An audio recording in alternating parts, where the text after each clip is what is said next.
À 53 ans, Nathalie Yamb est l'une des personnalités les plus suivies sur les réseaux sociaux en Afrique francophone.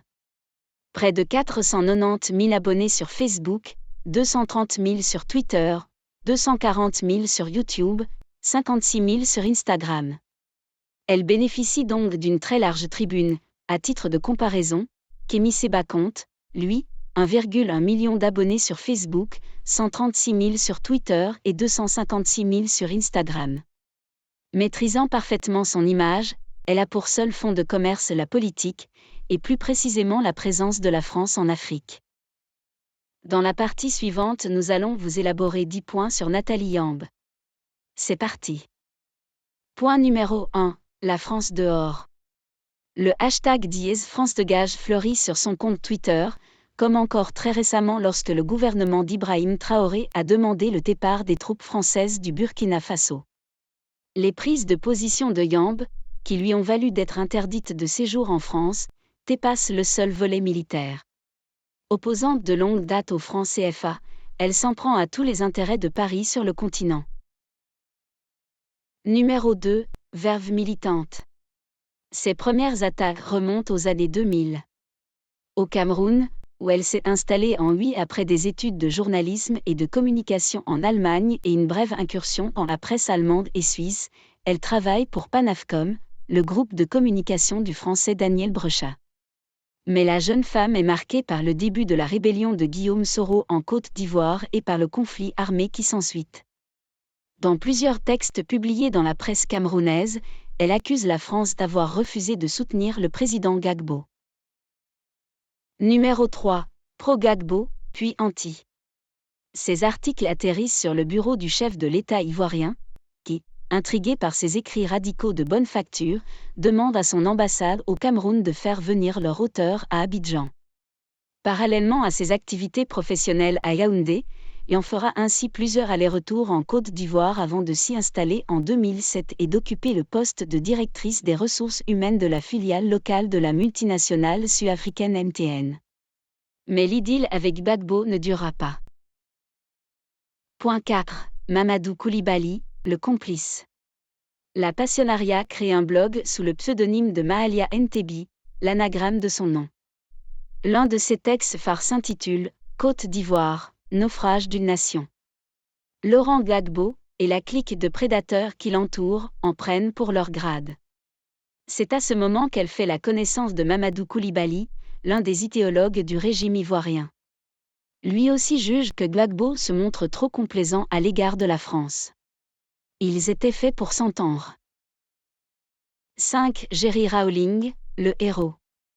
Yamb quitte MTN en 2014 pour devenir la conseillère exécutive de Mamadou Koulibaly, président de l'Assemblée nationale et ancien ministre de l'économie de Laurent Gbagbo.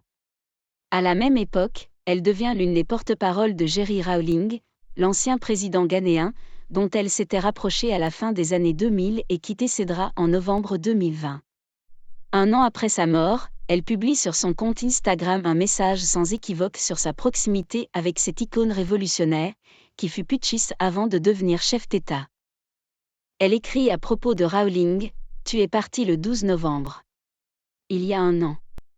Tu me manques, ta voix me manque, nos voyages, nos discussions, nos rires, t'avoir à mes côtés, être à tes côtés pour lutter pour la souveraineté, la liberté et la justice africaine. Tu es mon héros, Jerry, et tu le seras toujours. L'amour est plus fort que la mort. » 6. La dame de Sotchi. Il y aura un avant et un après Sotchi. En octobre 2019, Nathalie en prend part à une table ronde dans le cadre du premier sommet Russie-Afrique, qui se tient dans cette station balnéaire située sur les rives de la mer Noire. Son discours, qui marque les esprits, lui procure une certaine popularité dans les mouvances anti-impérialistes. En fin 2019, son expulsion de Côte d'Ivoire ne fait qu'amplifier son aura.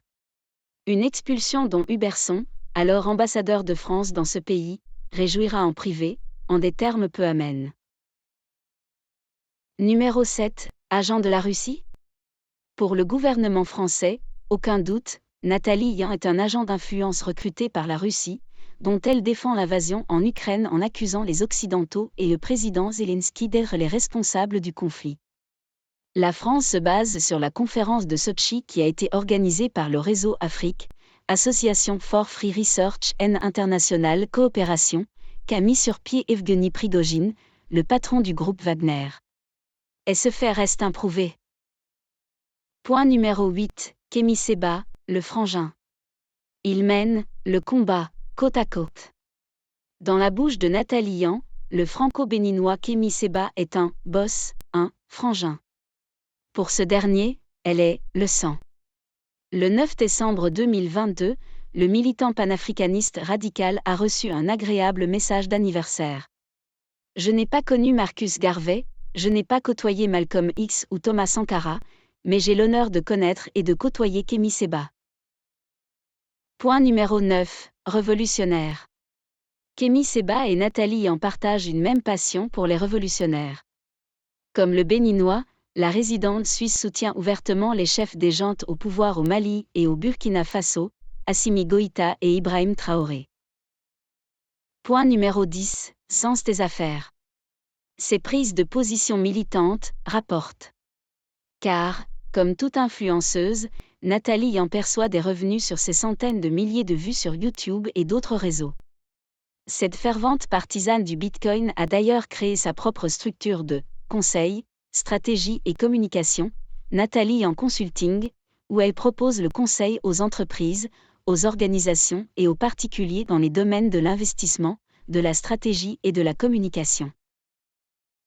Merci d'avoir suivi cette émission. N'oubliez pas de vous abonner et de partager massivement cette vidéo. Merci et à la prochaine.